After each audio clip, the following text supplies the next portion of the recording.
If you're scaling a B2B SaaS company and you had to choose one metric that tells the whole story of your business health, it's not ARR growth, it's not logo count, and it's not even customer count. It's net revenue retention. NRR is the metric that tells you whether your customers are growing with you or leaving you. It's the metric that VCs use to assess the quality of your revenue. And it's the metric that, more than any other single number, predicts whether your growth is sustainable. I'm Colton with Elefante RevOps, and today we're going deep on NRR, what it actually is, how to calculate it correctly, what good looks like, and most importantly, what to do when yours is too low. Let's go.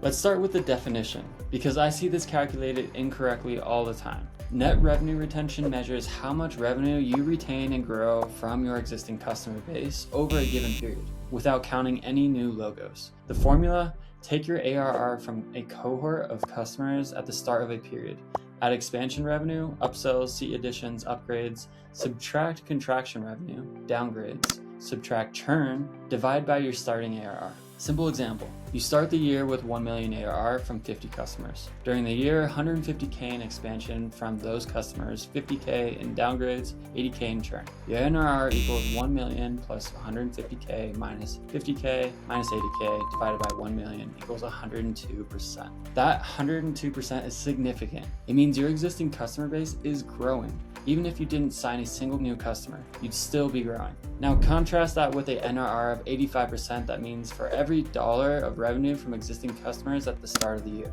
you only have 85 cents at the end. You're shrinking your base, and you have to run hard on new logo acquisition just to stay flat. Let me give you real benchmarks. These are based on industry data, though specifics vary by business model and segment. Below 80%, your business has a structural retention problem. You are losing more customers or revenue than you're growing with expansions. This is a crisis level signal and needs immediate attention. 80 to 90% weak retention. You're retaining most customers but not growing with them. You may not feel the pain at early stages, but this will compound as you grow your base. 90 to 100% average. You're holding steady, okay, but not great. At this level, all your growth has to come from new logos. 100 to 110% is healthy. Your existing base is growing modestly. This is where most well-run SaaS companies should aspire to be at 5 million to 20 million stage. 110 to 130% is great. Your expansion motion is working meaningfully. VCs love this range. It means your GTM efficiency is high. You're not burning huge amounts to grow. 130% plus is exceptional.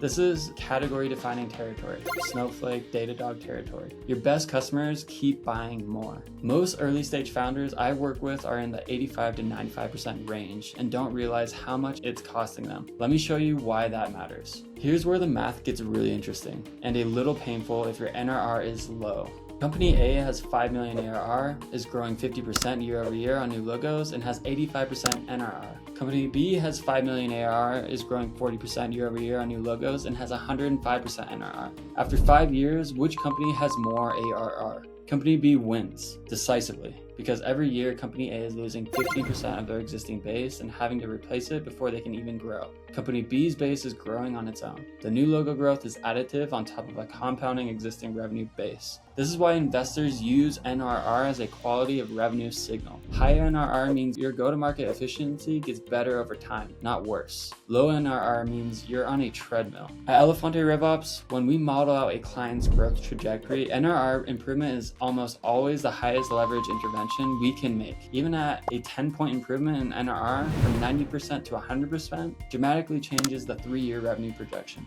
Let me address the measurement errors I see most often. Mistake number 1, including new logos in the NRR calculation. NRR is explicitly about your existing customer base. The moment you add new logos to the cohort, you're measuring something else. It might look good, but it's masking your retention reality. Mistake number 2, using inconsistent time windows. NRR should be measured on a fixed cohort over a fixed period, typically 12 months. Some teams measure it on rolling 3-month periods. Others mix their cohorts. The result is a number you can't benchmark, compare, or track meaningfully over time. Mistake number 3, not segmenting. Your overall NRR might be 98%, but your enterprise segment might be 115, and your SMB segment might be 78. Those are two completely different businesses with completely different strategies required. Aggregate NRR hides the story. Segmented NRR tells it. Mistake number 4, not tracking it at all. I know, you'd be amazed. We've had clients with 8 million ARR who couldn't tell us their NRR because they'd never set up the cohort reporting. Their CRM had the data, nobody had built the report. This is a RevOps problem, and a fixable one.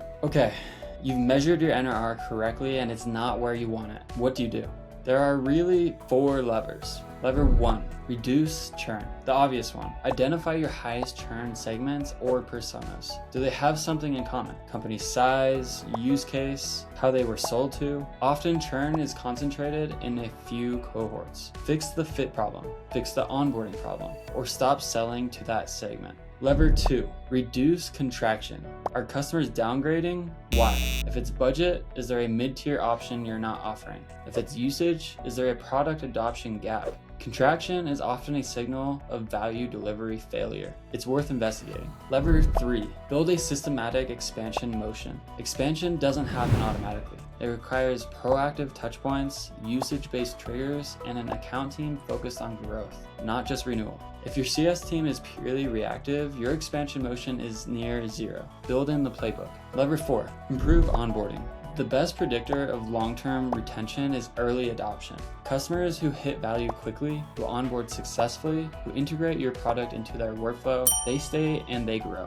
Customers who don't get value in the first 90 days almost always churn. Onboarding ROI is enormous. At Elefante RevOps, we build retention and expansion playbooks that address all 4 of these levers, with the CRM and CS tooling infrastructure to track progress. Here's your summary. NRR is the single best indicator of revenue quality and your long-term growth efficiency. If you don't know yours, find out this week. If you know it and it's below 100%, it's your highest leverage growth problem. More important than pipeline, more important than new logo count. The companies with 110 plus NRR aren't necessarily better at sales. They're better at delivering value to the customers they already have. That's the whole game. If you want help building the reporting infrastructure to accurately measure your NRR, or if you want to build a retention and expansion playbook, that's work we do at Elefante RevOps every single day. Founders and GTM leaders scaling from 1 million to 20 million ARR, the link is in the bio. What's your current NRR? Drop it in the comments. I'll give you my take on the biggest lever for improvement. Let's get into it. I'll see you soon. Bye for now.